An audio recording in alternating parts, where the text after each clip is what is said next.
والله الذي لا إله إلا هو الملك القدوس السلام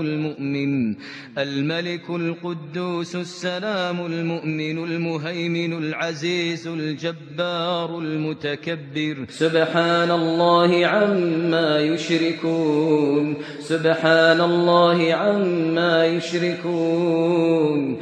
او خدایی است که معبودی جز او نیست، حاکم و مالک اصلی اوست، از هر عیب منزه است، به کسی ستم نمی کند، امنیت بخش است، مراقب همه چیز است، قدرتمندی شکست ناپذیر که با اراده نافذ خود هر امری را اصلاح می کند و شایسته عظمت است.